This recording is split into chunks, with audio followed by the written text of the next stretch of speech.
On this week's episode of SEO Lunch, we weigh the benefits of longer articles versus shorter articles. Find out who wins.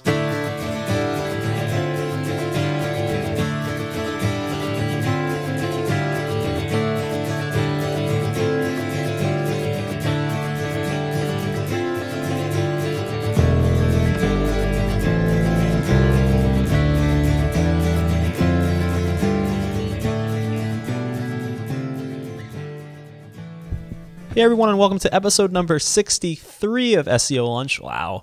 I'm your host, Dan, here from the team at Slocum Studio and Embrace WP. And SEO Lunch is your weekly look at the latest and greatest in inbound marketing tips, search engine optimization tricks, and other elements to improve your website. Today what we're going to talk about is a question that we get asked all the time here at the studio from our clients or just from other people on the show, fans, so thank you for watching, about the length of content that you should have on an article. So we always talk about optimizing blog posts for different types of content, but one question is always, how long should my article be? You know, should it be 800 characters? Should it be 1,000 characters? Should it be 1,500 characters? There's all these questions. You know, what should it be? How do I go about this? And the answer, unfortunately for you, is it depends. There are a few technical things I will go into to talk about long form content. So a longer article versus a shorter article, and vice versa. But you know, for the most part, it depends on your business. You know, if you're a restaurant or something like that, if I'm creating a recipe that I want you to follow because I own, you know, let's say I have a certain product I sell and I want to include it in recipes online. You want a recipe page typically to be a little shorter because there isn't really a lot to read here. It is, you know, what the recipe's about, contents of the recipe, and then how to do it. There isn't a ton there unless the recipe is involved, in which case it would be a longer article. So in many cases like that, it would require a shorter explanation, or it wouldn't make sense to have a longer one. There's also, you know, if we look at our business and I'm writing an article about SEO, I might want it to be a bit longer because it will go a little bit more in depth into the process, a little bit more in depth into how this works. You also want to optimize your time. So if your content is going to be what's called evergreen, or content that can stay for a long time, for example, the recipe for that will, you know, be there for quite a while. Nothing will really change about that recipe. You can consider making it a little bit longer to provide a little bit more information for people. But that's just an example.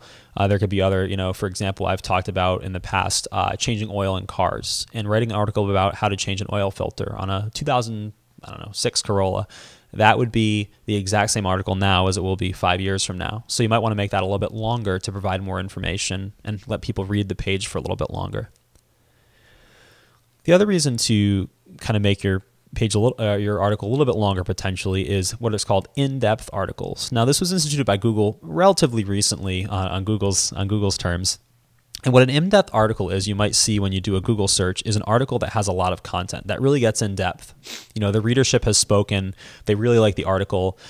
These are articles that are long, so have more characters than other articles, more words, I should say. And these are articles that have sort of a little bit more staying power with their readers. So 1,000 people have read the article, and of those 1,000 people who read the article, most of them stayed on the page for at least 2 minutes or something like that. That's what Google might consider an in-depth article, one that gets a lot of attention and is also one that really goes into the details, the nitty-gritty. And you really can't have that if it's a shorter form article. So that's sort of a distinction there. But again, that doesn't mean that your content necessarily has to be longer. The other nice thing about longer content is that you can optimize more keywords. When you have more words, more opportunity to put keywords in there. Just a thought. But it also depends on your viewership, and beyond the scope of your business, it also determines, you know, the scope of how people are accessing your content is another one to think about. Here's a perfect example. If I'm running Domino's Pizza and I want people to land on my, you know, order page or the checkout page, I don't want this to be a long, complicated page with all sorts of content and help for people. It's quick. I'm on my mobile phone probably, or I'm jumping on a computer or a tablet very quickly to order pizza, and I don't want to spend time reading and sifting through all this information just to get what I want. Obviously, that's a very black and white example, but kind of, you know, talk amongst your business or talk amongst yourself and think about, you know, what goals you have as a business and how that can be applied to the length of your articles, because you also don't want to frustrate people. And if the bounce rate is really high because I just went to order a pizza and there's this huge, 2,000 word article about pizza and ordering a pizza, that doesn't really do justice for me. again, the highlight there is if your website is typically viewed on a mobile platform, you don't want to put too much information to get people kind of thrown all over the place.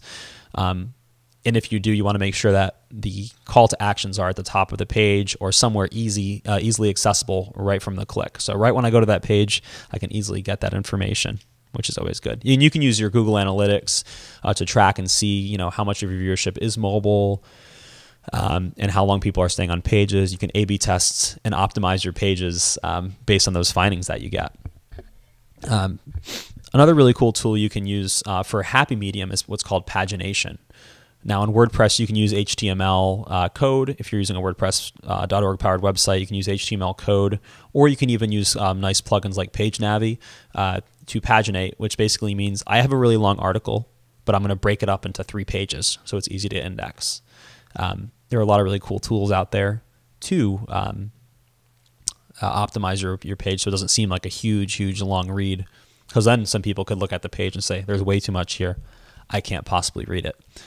So sorry to answer your question that you have with another sort of question or another thought, but you do really want to optimize your business for this process, for how long this article is going to be and what it's going to cover, because you want to make sure that the article you're writing and the time you're spending is spent wisely.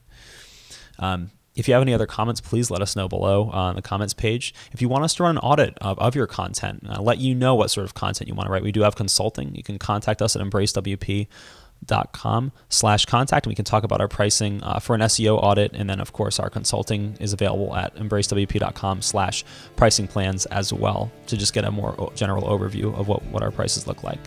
As always, folks, thanks for watching. You can subscribe up there with the big old red subscribe button. See you next week.